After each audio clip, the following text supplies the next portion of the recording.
Ya halo Sobat Recap, dimanapun kalian berada, WhatsApp, apa kabarnya? Moga baik-baik aja di masa pandemi ini. Oke, kali ini saya akan merekap sebuah film yang sebenarnya cukup membuat nostalgia banget, apalagi di pas zaman PS2 masih berjaya di tahun 2010-an. Tahun rental PS dan warnet sedang beradu kekuatan.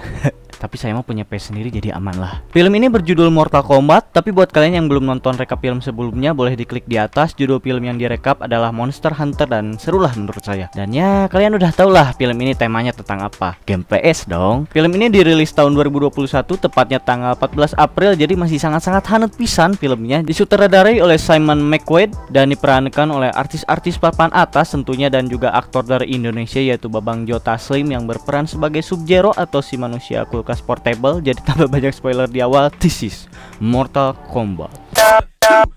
Let's go!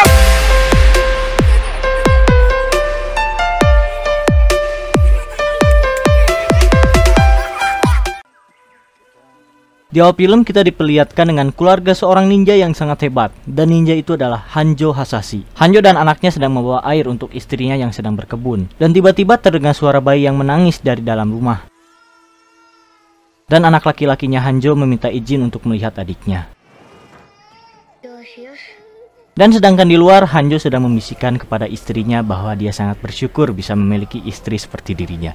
Bucin pisan. Dan dia pun pergi untuk mengambil 2 ember air lainnya. Ketika Hanjo mengambil air, terlihat di tangannya terdapat sebuah tanda yang entah apa itu. Kembali ke istrinya Hanjo yang sedang bercocok tanam, dia mendengar bahwa suara tangisan anaknya semakin kencang dan dia pun masuk ke dalam. Dan di saat dia menggendong anaknya, tiba-tiba ya, ada perbaku hantaman di luar dan menyebabkan seorang pengawal mati. Dengan segera istrinya Hanjo menyembunyikan bayinya di bawah lantai dan bergegas kabur. Namun ketika membuka pintu, seseorang datang dan mengancam mereka berdua lalu menanyakan di mana Hanjo. Tapi karena istrinya yang tutup mulut, akhirnya orang tersebut memperlihatkan kemampuannya dalam mengendalikan es. Dan Hanjo yang sedang mengambil air kaget saat mendengar suara istrinya dan dia pun bergegas kembali ke rumahnya. Namun sudah terlambat, istri dan anaknya sudah mati membeku.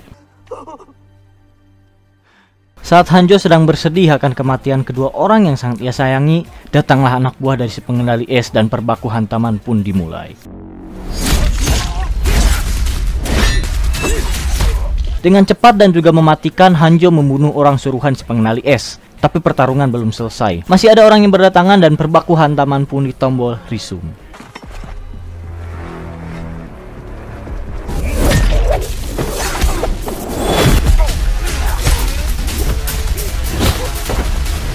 Sesudah menghabisi sisa-sisa orang tersebut, Hanjo berteriak. Dan ternyata orang itu adalah si pengendali es. Di saat Bihan berbicara, dia mengatakan bahwa dia sudah menghabisi semua kliennya Hanjo dan akan mengakhiri garis keturunan Hanjo sekarang juga. Dan perbaku hantaman pun dimulai.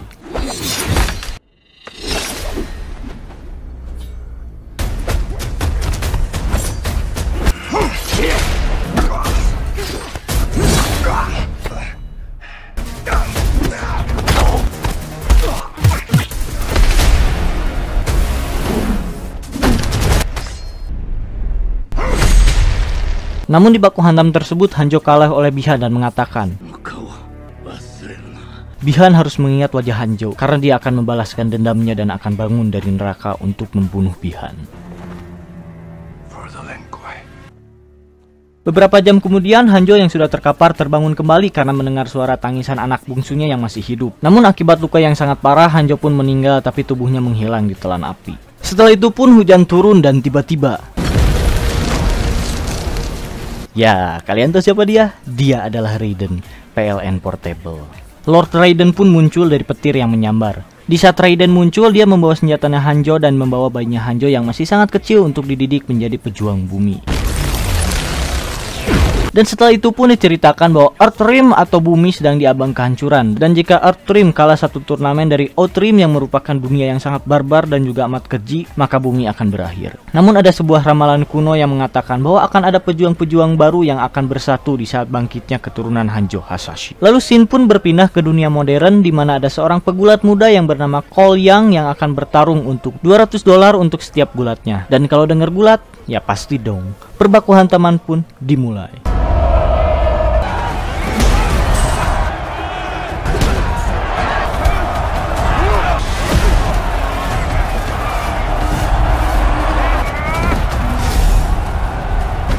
Di baku hantam ini Cole hampir saja memenangkan pertandingannya, namun karena melakukan blunder akhirnya dia pun kalah dan terlihat ripuh.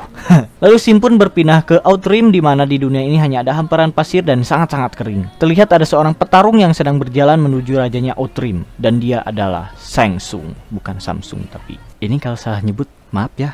Saya juga nggak bisa spellingnya, susah. Shang Tsung pun mengatakan kepada petarungnya bahwa ramalan sudah di depan mata dan Outrim akan kalah di pertandingan ke-10. Namun petarungnya mengatakan bahwa ramalan itu tidak ada karena dia sudah membunuh Hanjo beratus-ratus tahun yang lalu. Dan ternyata itu adalah Bi-Han. Lalu Shang Tsung pun menyuruh Bi-Han untuk membunuh semua pujang-pujang bumi karena jika tidak ada yang dilawan, maka Outrim akan memenangkan turnamen Mortal Kombat. Dan Bi-Han pun menjawab, I am no longer Bi-Han. I am Sub-Zero. Nah, jagoan kalian nih pas main PS di rental.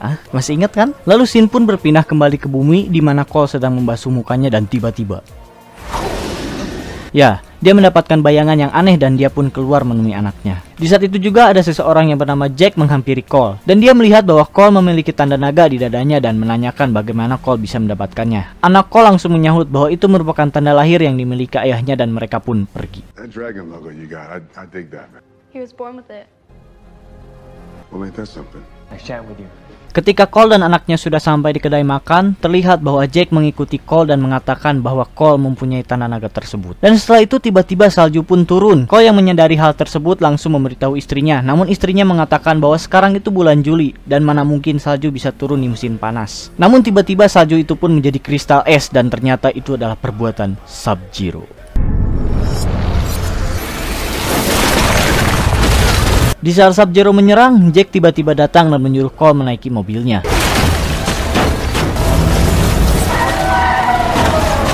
Saat di mobil, Cole pun menanyakan apa yang sedang terjadi. Dan Jack pun menjawab bahwa orang yang di belakang tadi merupakan Sub-Zero dan mengincar Cole dan juga Jack.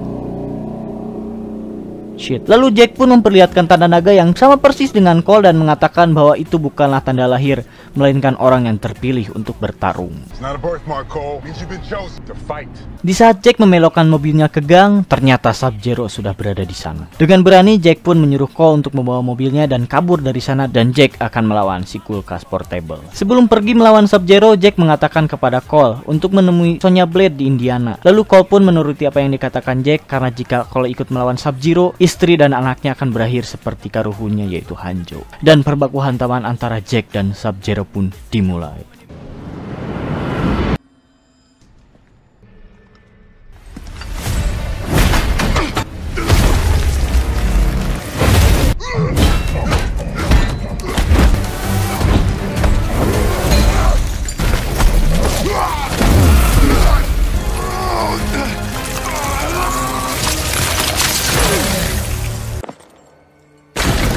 Walaupun Jack memiliki perawakan yang 11-12 kayak Om Deddy, tapi dia pun kalah dan terfatality oleh Sub-Zero. Dan kita kembali ke Cole yang sudah membawa keluarganya ke tempat yang aman, dan lalu Cole pun berpamitan kepada istrinya untuk bertemu dengan Sonya Blade yang dikatakan oleh Jack. Shin pun berpindah ke Outrim yang memperlihatkan seorang wanita yang pikasyeun bernama Milena, bukan Milia. Di sana Milena memberitahukan kepada Shang bahwa Sub-Zero sudah menghabisi satu petarung bumi tapi satu lainnya kabur. Dan mereka berdua adalah Jack dan juga Cole. Senang mendapatkan kabar tersebut, Shang pun mengutus pembunuh lainnya, yaitu si Jot atau si reptil. Kita kembali ke Cole yang sekarang sudah sampai di alamat yang sudah diberikan Jack tadi. Dia pun melompat dan memasuki kawasan tersebut dan tiba-tiba ya, Cole diserang oleh seorang wanita dan itu adalah Sonya. Setelah itu pun Sonya mengajak Cole ke dalam. Di dalam markas Sonya, Cole melihat bahwa dirinya sudah diintai lama oleh Jack dan juga Sonya. Sonya pun menjelaskan bahwa Jack dan dirinya merupakan unit khusus militer AS yang pernah ditugaskan ke Brazil untuk menangkap seorang buronan. Ketika sampai di Brazil, ternyata buronan tersebut mempunyai kekuatan super dan ketika Jack membunuh orang tersebut, tanda naganya berpindah ke tubuh Jack. Dan Sonya menjelaskan bahwa orang-orang yang memiliki tanda naga tersebut akan bertarung di turnamen yang dinamai Mortal Kombat. Dan ketika Cole melihat foto orang Jepang, dia pun tiba-tiba mendapatkan penglihatan yang sama persis ketika dia mencuci mukanya. Di saat yang sama ternyata ada orang lain di sana dan orang itu bernama Kano. Si Kano ini merupakan tentara bayaran dari klan Naga Hitam dan dia mempunyai tanda yang sama dengan Cole. Dan asal-usul Kano bisa mendapatkan tanda tersebut adalah ketika Sonya sedang mencari petarung lain, petarung tersebut merupakan target pembunuhan Kano dan di saat dibunuh, tanda naganya pun berpindah kepada Kano. Dan Saat Cole menanyakan di mana tanda milik Sonya, Sonya tidak memiliki tanda naganya dan tiba-tiba ada yang menerobos ke markasnya Sonya dan keributan pun terjadi.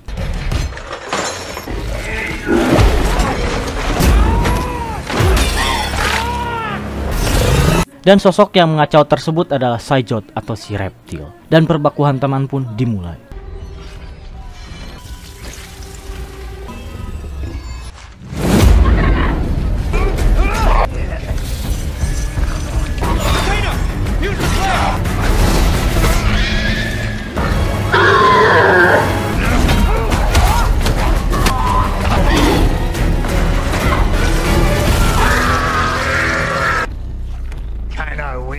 Karena kerjasama mereka bertiga, reptil pun kalah dan Kano malah memainkan jantungnya. Gelo.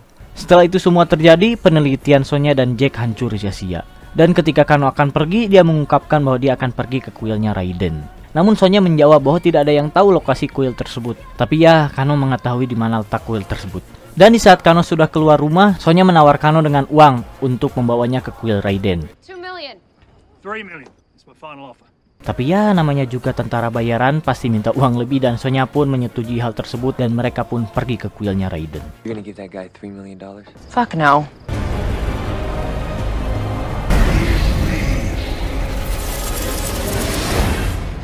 Saat dibawa ke pesawat, Cole mendapatkan penglihatannya lagi tentang seseorang dan itu adalah, ya nanti juga tahulah. Di saat sampai di tujuan, mereka bertiga pun terjun dari pesawat. Map Karakin ini pasti. So how close are we? You jealous, girlie? Give me a little marking. Saat di jalan, karena sifat ngeselin si Kano ini, dia malah mengajak Sonya untuk baku hantam. Dan perbaku hantaman pun dimulai. All you gotta do is kill me. Wanna dance?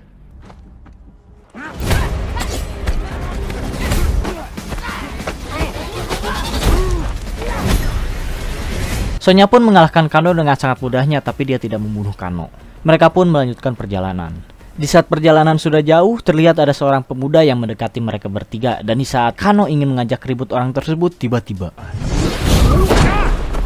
Ya, kalian tahu kan siapa yang suka ngeluarin api? Orang itu adalah Liu Kang. Setelah Cole yang lainnya sudah bertemu Liu Kang pun mengajak mereka bertiga untuk ke kuil Raiden. For thousands of years. Gila, bisa buat obor portable.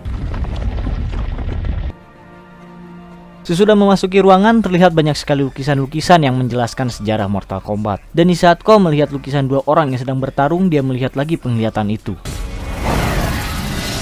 Setelah itu Liu Kang menjelaskan bahwa latihan harus segera dimulai agar kekuatan di dalam diri orang yang terpilih bisa bangkit. Dan jika kekuatan itu gagal dibangkitkan, maka petarung Outream akan membinasakan Cole dan juga yang lainnya. Di saat Sonya mendengar sesuatu, dia pun ke sana dan ternyata ruangan tersebut merupakan ruangan pengobatan dan terdapat Jack di sana yang sedang diobati. Namun Liu Kang mengatakan bahwa mereka tidak bisa berlama-lama di sana dan mengajak mereka bertemu dengan Lord Raiden. Be patient. Give them time to do their work. The Great Protector, Lord Raiden. Di ruangan Raiden menyebutkan semua kelemahan dari Cole, Sonya, dan juga Kano. You are in no physical or mental shape to fight. You don't even have a marking. My fortune cookie set. Powerless. Arrogant. Dia juga menjelaskan bahwa Outream sudah 9 kali win streak dalam pertarungan Mortal Kombat. Dan jika bumi kalah 1 kali lagi, maka umat manusia akan dijadikan budak oleh Shang Tsung. Dan setelah itu pun Raiden menyuruh semua orang beristirahat dan mempersiapkan diri. Let's see if you have what it takes. Beberapa waktu kemudian, di saat Liu Kang sedang bersemedi, tiba-tiba apinya mati dan pintu menuju kuil Raiden pun terbuka dan ada Sub-Zero di sana. Dan pertarungan antara kulkas dan kompor pun terjadi.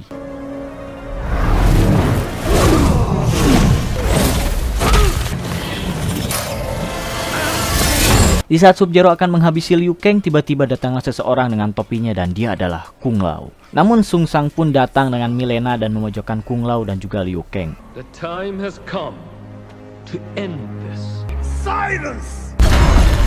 Tapi untungnya Raiden muncul dan dua dewa pun saling berhadapan. Karena Sang yang mengacau dan akan membunuh semua petarung bumi, Raiden pun mengeluarkan ultinya dan membuat sebuah pelindung untuk melindungi kuilnya dari Sang dan juga para petarungnya. Be shit, could be The name is Kung Lao. Never heard of it. Setelah melihat tindakan Outream yang sangat berbahaya, pelatihan Cole dan juga yang lainnya pun dimulai. Your inner power comes from your Arcana. Di saat akan memulainya, Liu Kang menjelaskan bahwa kekuatan orang yang terpilih disebut dengan Arcana. Liu Kang dan Kung Lao sudah menemukan Arcana mereka masing-masing, dan jika Arcana Cole dan yang lainnya tidak bisa dibangkitkan, mustahil jika ingin mengalahkan para petarung dari Outream. Namun Sonya yang tidak memiliki tanda hanya boleh melihat, karena jika seseorang yang tidak mempunyai tanda naga tidak akan bisa membangkitkan Arcananya dan akan menjadi beban. Lalu dia pun pergi ke ruangan perawatan Jack, dan latihan Cole dan juga Kano pun dimulai.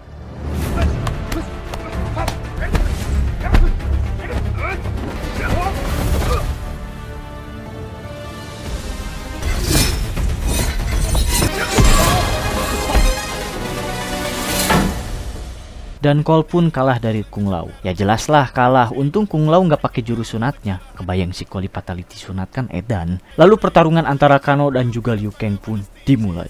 Fight! Let's see you try that again. The only move you know, mate. Oh, fuck. Tapi ya, belum juga mukul sekali udah kenok berapa kali si Kano. Cuma diseleding sama Liu Kang aja udah begitu, apalagi mau lawan Sub-Zero. Dan sesudah itu pun mereka beristirahat karena luka Cole yang parah. Liu Kang pun mengobati lukanya Cole, dan Cole pun menanyakan bagaimana Arcana Liu Kang bisa bangkit. Dan Liu Kang pun menjelaskan bahwa dirinya merupakan anak buangan dan dia ditemukan oleh seorang guru besar bela diri, dan dia dibawa ke tempat guru besar tersebut dan bertemu dengan Kung Lao. Setelah lulus, mereka berdua bertemu dengan Raiden dan mengabdi bersama. Dan untuk menemukan Arcananya, Liu Kang menemukan seorang anak dari bos perdagangan manusia, dan anak kecil tersebut mempunyai tanda naga, dan Liu Kang pun mengambil tanda itu dari anak tersebut. Yang berarti Liu Kang telah membunuh anak itu, dan seketika Arcananya pun bangkit. Kini scene berpindah ke Jack yang sudah siuman dari pingsannya, dan sekarang tangannya Jack sudah digantikan dengan sebuah tangan besi dan mencobanya dengan memukul samsak. Tapi Jack merasa bahwa ini bukan dirinya, dan dia merasa bahwa tidak ada gunanya untuk melawan petarung dari Outream. Tapi Sonya yang merupakan bawahannya Jack mengatakan bahwa dulu Jack pernah mengatakan, You prove to yourself that you can do this, or regret it for the rest of your life. lakukan atau kau akan menyesalinya seumur hidup. Dan sepertinya Jack pun mendapatkan harapan. Lalu mereka berdua pun pergi menuju yang lainnya yang sedang makan-makan. Di saat makan, Top knot. Just a fucking egg roll, would you? Good boy. Fat lazy pig. What did you say? Kung Lao dan juga Liu Kang menas-manasi Kano dengan mengatakan bahwa dia tidak berguna, temperamen, dan banyak bicit doang. Dan di saat amarah Kano memuncak, tiba-tiba An aggressive little bunny. Soft and useless. Do you have any fucking idea who you're talking to? Good. You failure. I'm the Black fucking Dragon! Shut up and pass me a fucking egg roll! ya, kekuatan Kano pun muncul, yaitu sinar laser yang mirip-mirip dengan mas-mas yang pakai kancut dan di dadanya ada huruf S. Laser beam! It's better than fireballs, you pussy! Setelah Kano mendapatkan Arcananya, sekarang giliran Cole yang akan dilatih dengan Liu Kang dengan cara bertarung dengan Kano. Liu Kang menjelaskan bahwa rasa sakit adalah hal yang paling efektif untuk membangkitkan Arcana, dan perbaku hantaman pun dimulai. Again. Whoa, hold on. Does it have to be him? I meant a monk. Focus on the pain, Cole. I'm focusing, nothing's happening in his heart. Stick with it. Tapi tidak terjadi apa-apa terhadap Cole dan latihan pun berhenti. Di saat Cole sedang duduk, dia melihat foto-foto keluarganya dan sepertinya Cole lemah karena anak dan istrinya. Lalu datanglah Sonya yang berbincang tentang keluarganya Cole. Lalu Raiden pun muncul dan mengatakan bahwa Cole telah gagal membangkitkan Arcananya, dan tanpa Arcana itu Cole akan menjadi beban untuk yang lainnya. Cole pun menanyakan dari mana asalnya tanda naga tersebut, karena dia mempunyai tanda tersebut sendari lahir dan terlihat berbeda dari yang lainnya. Lalu Raiden pun menjelaskan bahwa tanda naga dari Cole merupakan tanda dari leluhurnya, dan Cole adalah keturunan dari ninja terhebat di bumi, yaitu Hanjo Hasashi. Dan Raiden pun mengatakan bahwa Hanjo berserta keluarganya dibunuh oleh orang yang sedang memburu Cole saat ini, yaitu Sub-Zero. Namun Raiden menyelamatkan anak bungsunya Hanjo dan membawanya ke kuil. Dan tanda naganya Cole sudah diturunkan turun-temurun dari nenek moyangnya Cole, dan Raiden berharap bahwa kekuatan hebatnya Hanjo masih bisa dibangkitkan oleh keturunannya. Tapi Raiden kecewa karena Cole gagal melakukan hal tersebut. Dan Raiden pun menyuruh Cole untuk kembali kepada keluarganya karena sudah tidak berguna untuk berada di sana. Go! Be with your family! Sedangkan di Outream, Sang sedang mengumpulkan petarung-petarungnya, yaitu Nitara, Kabal, General Reiko, Milena, dan juga Sub-Zero. Dia mengatakan bahwa petarung bumi tidak ada apa-apanya dibandingkan dengan para petarung Outream. Tapi dia masih takut akan ramalan yang mengatakan bahwa 9 kali win streaknya akan putus, dan dia pun berencana membunuh semua petarung bumi dan akan memenangkan pertarungan sebelum turnamen dimulai. Namun dia masih bingung karena Raiden sudah memakai ultinya untuk membuat pelindung. Dan Kabal pun mengatakan dia bisa membantu dan akan memanfaatkan si tukang kenok Kano. Lalu datanglah karakter yang sangat saya benci ketika main Mortal Kombat, yaitu Goro. My loyal warriors, we are on the precipice of victory and taking Earthrealm forever. Prince Goro! Now we shall end this prophecy once and for all. Lalu Shin pun berpindah ke kuil Raiden dan Kano pun sedang berjalan-jalan dan bertemu dengan Kabal. Di sana Kabal sudah mengenal Kano sedari lama dan mengatakan bahwa Kano adalah pengkhianat. Tapi di basa-basi itu Kabal mempengaruhi Kano. Jika dia bekerja sama dengan dirinya, Kano akan diberikan uang yang sangat banyak. Dan dengan iming-iming uang, Kano dengan gobloknya mau melakukan apa yang dikatakan Kabal.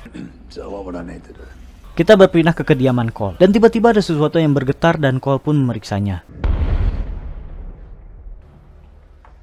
Dan sedangkan di kuil Raiden, Kano yang sudah sepakat dengan Kabal, Kano pun menghancurkan pelindung yang dibuat oleh Raiden. Dan ketika pelindung itu sudah hilang, Sang pun muncul bersama petarungnya dan perbaku hantaman di kuil Raiden pun dimulai. Cole yang sedang mencari asal getaran tersebut terkejut karena melihat buto hijau datang dari gudangnya Cole. Dan perbaku hantaman antara petarung Outrim dan Outrim pun dimulai.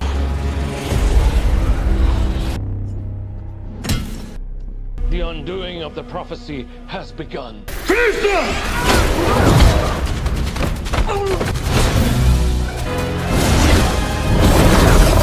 I'm the one you want. See that? Come get it.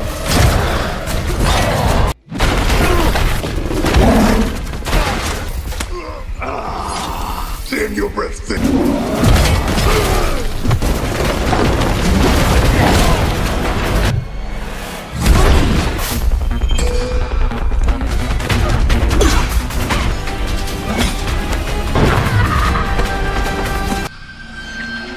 Your death has no worth.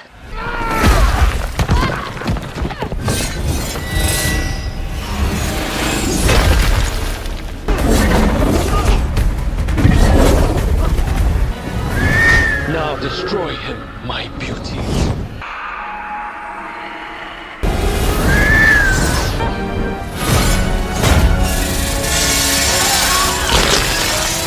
Mungkin karena tidak etis yang dilawannya perempuan, jadi Kung Lao mutusin sunatannya di kepala, tapi ya begitulah. Lanjut ke perbaku hantam. Flawless victory. Di saat Goro akan membunuh Cole, istrinya Cole pun langsung membawa kapak dan mengadekannya ke Goro. Dan di saat Goro akan membunuh istrinya dan anaknya Cole, seketika gelang yang diberikan oleh anaknya Cole berubah menjadi armor. Dan Cole pun mendapatkan arkana milik dan bisa berbaku hantam kembali dengan si buto hijau.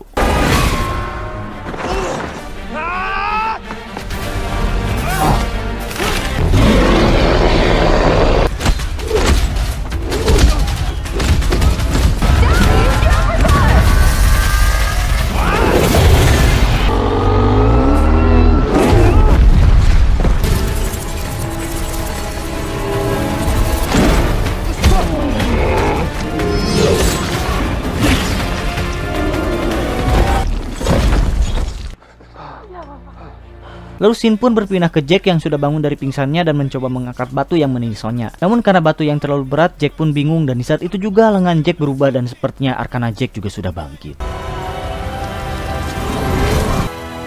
Lalu Raiden pun datang dan berhadapan dengan Sang dan memanggil Cole untuk kembali. Dan ternyata semua ini adalah rencananya Raiden karena saya juga bingung kok dari awal Raiden gak muncul ngebantuin ya. Dan oh ternyata Raiden sengaja membiarkan itu terjadi agar petarung bumi bisa membangkitkan arkana mereka masing-masing. Sang yang kaget pun tidak percaya bahwa petarung bumi sekarang sudah memiliki kekuatan masing-masing. Dan Raiden pun menjelaskan bahwa keturunan Hanjo masih hidup dari 4000 tahun yang lalu dan menyebutkan Bi-Han, yaitu Sub-Zero. Bi-Han. Dan lalu Raiden pun menteleport dirinya dan petarungnya pergi.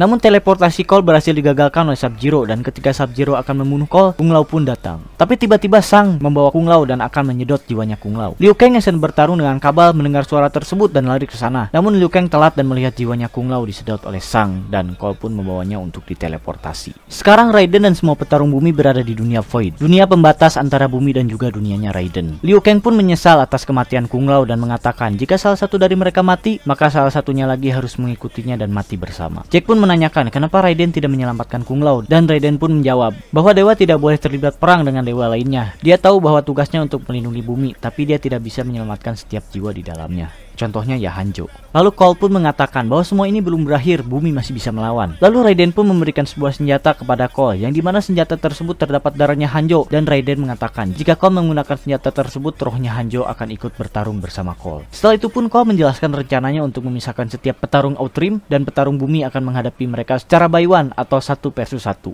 Jack akan melawan General Reiko, Sonya akan melawan Kano, lalu Kung Lao akan melawan Kabal, dan Cole akan melawan Milena. Tapi untuk urusan Sub-Zero tidak akan ada yang bisa mengalahkannya dalam pertarungan by one. Dan Cole pun mengatakan bahwa Sub-Zero akan dikeroyok oleh semua petarung bumi karena saking overpowernya. Ini pasti Yota Slim nyogok ke sutradaranya agar Sub-Zero dibuat OP. Dan perbaku hantaman Outream dan juga Outream pun dimulai.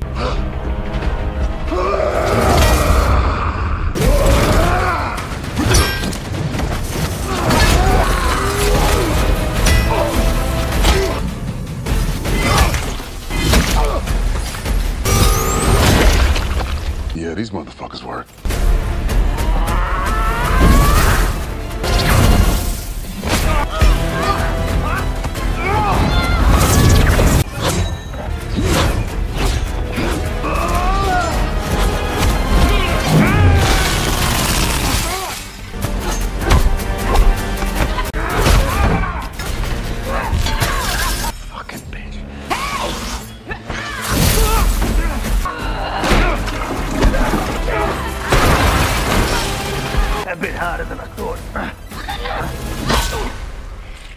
Ketika Sonya berhasil menghabisi Kano, tanda naganya pun berpindah kepada Sonya. Dan sekarang Sonya sudah dipastikan akan menjadi pejuang bumi. Dan kita akan lanjutkan perbaku hantamannya.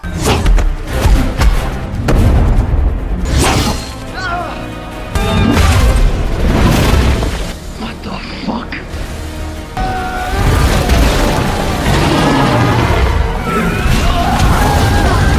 Fatality for Kung Lao.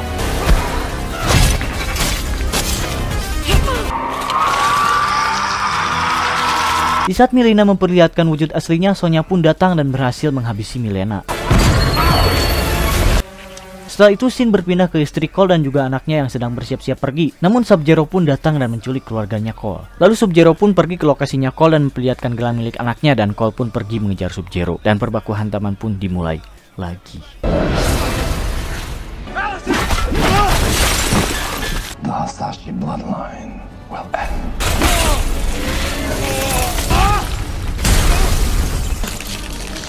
Now you will die. Di saat Sub-Zero akan menghabisi Cole, Cole pun menggunakan senjatanya Hanjo tapi berhasil digagalkan oleh Sub-Zero. Dan Sub-Zero pun menyadari bahwa itu adalah senjata miliknya Hanjo dan akan membunuh keturunan Hanjo dengan senjata yang sama saat Sub-Zero membunuh Hanjo.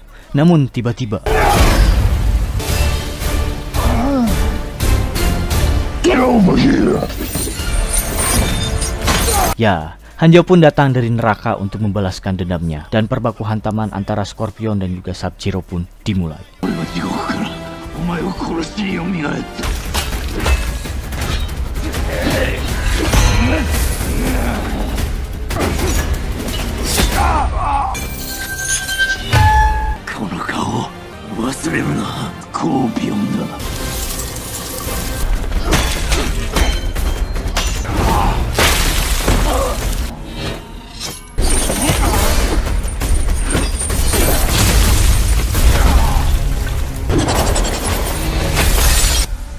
Di saat Hanjo melihat keluarganya Cole yang dibukukan seperti anak dan istrinya dulu, Hanjo pun benar-benar akan menghabisi Bihan di sini. Dan pertarungan leluhur bersama cucu dari cucunya dan cucunya melawan pembunuh leluhurnya pun dimulai. Pusing kan?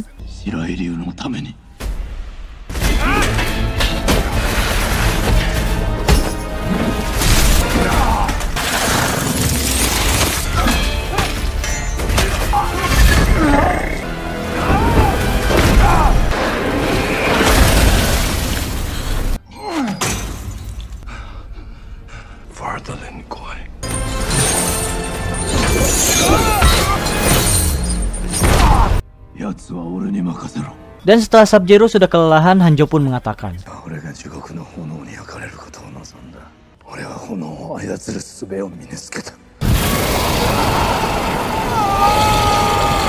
ya, Scorpion pun memfatality Sub-Zero dan dendamnya pun sudah terbalaskan. Lalu Hanjo berpesan kepada Cole untuk menjaga garis keturunan Hanjo dan Hanjo pun pergi. Di saat yang sama Raiden pun muncul bersama yang lainnya. These are my friends. Dan tiba-tiba Sang pun muncul dan Raiden pun mengatakan bahwa ramalan sudah terpenuhi. Win streak 9 kali Sang sudah terputuskan dan Sang pun mengatakan tim beban. Maksudnya di saat turnamen depan dia tidak akan membawa para petarungnya, tapi Sang akan membawa pasukan dan meratakan bumi. Karena Sang yang banyak bicit-bicit, Raiden pun menteleport Sang kembali ke dunianya dan pasti di Outrim sana Sang lagi marah-marah gara-gara timnya beban. Setelah itu Raiden mengatakan bahwa hari ini Earthrealm memang menang, namun musuh akan terus berdatangan dan Raiden akan membuat list orang-orang yang akan menjadi petarung selanjutnya. Dan petarung bumi yang sekarang harus mencari orang-orang yang telah disebutkan oleh Raiden. Lalu setelah beberapa waktu kemudian Cole kembali ke tempat di mana ia bertarung dan siapapun datang dan memberitahukan ada petarung lainnya yang harus Cole lawan. Tapi Cole memutuskan untuk berhenti dan akan pergi ke Hollywood untuk mencari seseorang. Dan siapakah orang itu? Ya, dia adalah Johnny Cage dan film pun tamat.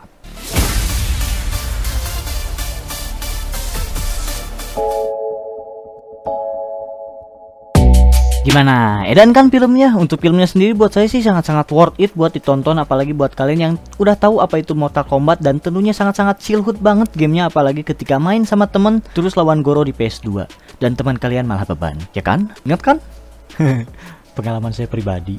Tapi gimana komentar kalian? Bolehlah kita diskusi di komen. Dan satu lagi untuk Babang Jota Slim, ya pastilah beliau udah jago banget kalau urusan acting mah. Apalagi kalau di film ini ada Kang Yayan. Waduh, jadi rusuh ntar kayak film The Raid.